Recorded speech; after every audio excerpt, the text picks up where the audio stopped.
Quiero mencionar en primer lugar que ha sido importante que la Sala de lo Constitucional ha continuado velando por el respeto a la Constitución.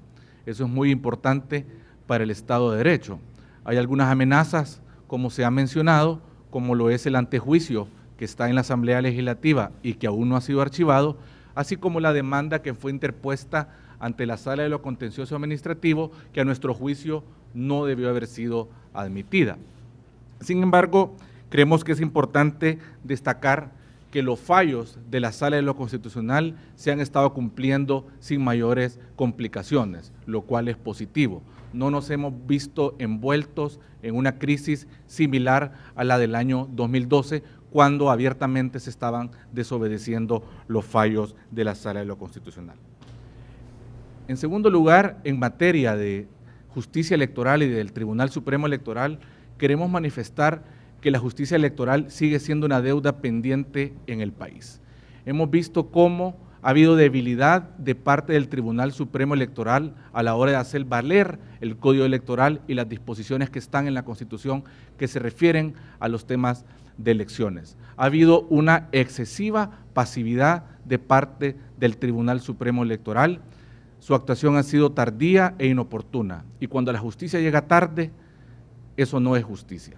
Entonces creemos que hay retos importantes y desde ya como país tenemos que trabajar por reformar íntegramente el Tribunal Supremo Electoral y separar sus funciones administrativas de las jurisdiccionales. Eso es fundamental, que en la parte jurisdiccional funcione como un tribunal totalmente independiente de los partidos políticos. Eso es un tema que se ha venido mencionando en el país por muchos años. ¿Cuáles han sido las principales fallas que hemos visto en materia de justicia electoral? Bueno, en primer lugar, el tema de la campaña electoral anticipada. Ya se volvió una costumbre en el país de que pasamos de forma permanente en campañas electorales cuando hay plazos que la Constitución establece que deben cumplirse y no se están respetando. En segundo lugar, que no se ha hecho valer el artículo 218 de la Constitución, que expresamente prohíbe que los funcionarios públicos hagan campaña electoral y que se valgan de sus cargos para hacer campañas proselitistas. Eso está prohibido por la Constitución y hay que mencionarlo. El Tribunal Supremo Electoral ha venido a actuar hasta que la Sala de lo Constitucional, a través de una medida cautelar, dio la orden y que recientemente aclaró esa medida cautelar. Entonces, aquí tenemos dos ejemplos en cómo el Tribunal Supremo Electoral ignora que tiene facultades para actuar de oficio, que están establecidas en el Código Electoral. Por otra parte, en tercer lugar, una de las conclusiones que nosotros hacemos, primero tiene que ver con la Corte de Cuentas de la República. La Corte de Cuentas de la República ha sido una institución que desde hace muchos años, diversos estudios lo han mencionado, de que ésta ha estado actuando con criterios políticos partidistas. Vemos que esa situación continúa a pesar de que la Sala de lo Constitucional declaró inconstitucional y declaró no cumplida la elección de anteriores titulares por precisamente tener afiliación política partidaria. Es grave que en medio del periodo electoral el titular de la Corte de Cuentas de la República haga declaraciones contra exfuncionarios a quienes no se les ha seguido un previo juicio sobre la base de juicios fenecidos y prescritos. Eso es muy delicado porque a nadie le pueden hacer acusaciones públicas sin darle el derecho a defenderse.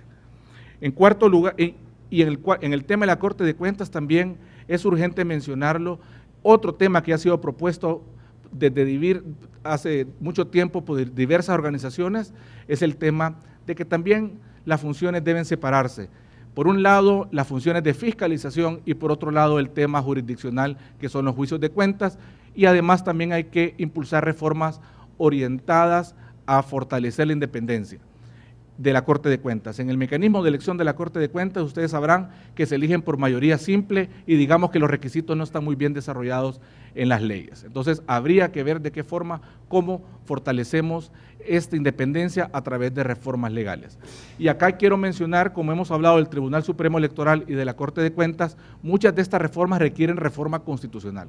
Entonces, si nosotros quisiéramos ver en el mediano y corto plazo materializar esas reformas, tendríamos que aprovechar el cambio de legislatura para impulsar esas reformas. Pero hay que mencionarlo, no solo bastan las reformas, sino que también se requiere la voluntad de las personas que van a estar desempeñando esos cargos para que se dediquen únicamente a respetar la Constitución y a respetar la ley y cumplir con sus finalidades.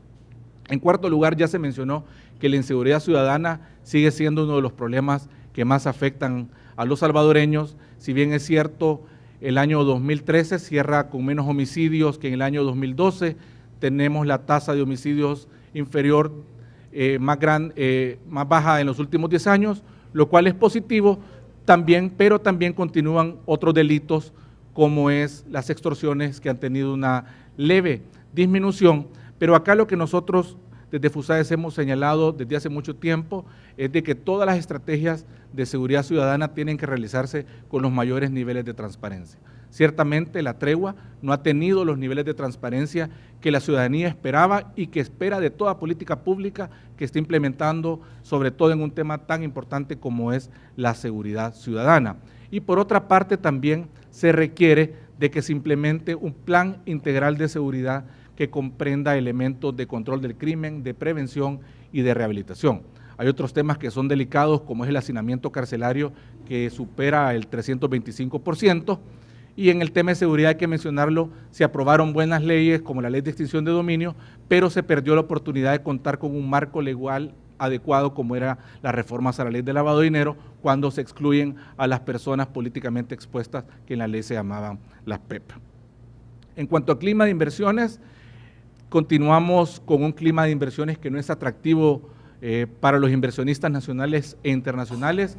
Eso queda de manifiesto con los indicadores tanto locales como del extranjero, a donde miden que el grado de inversión y la confianza en el clima de inversión no es el que este país debería tener para arrojar esa confianza, para traer las inversiones que tanto necesita este país para generar mayores condiciones de empleo y de crecimiento. Hay oportunidades claves. En la Asamblea Legislativa está el tema de las reformas, la ley de asocios públicos privados y la ley de Proesa. Se creó una comisión ad hoc, pero no vemos que haya la voluntad de que estas reformas se aprueben cuanto antes. Como ya se dijo, la ley de APP, de socios públicos privados vigente, no tiene graves deficiencias y no da valor agregado a lo que ya teníamos anteriormente. Por lo que si queremos tener una ley atractiva en materia de atracción de inversiones y de socios públicos privados, tenemos que contar con una ley que reúna los estándares necesarios para hacer El Salvador una plaza atractiva en este tipo de leyes y de proyectos, que hay que decirlo categóricamente.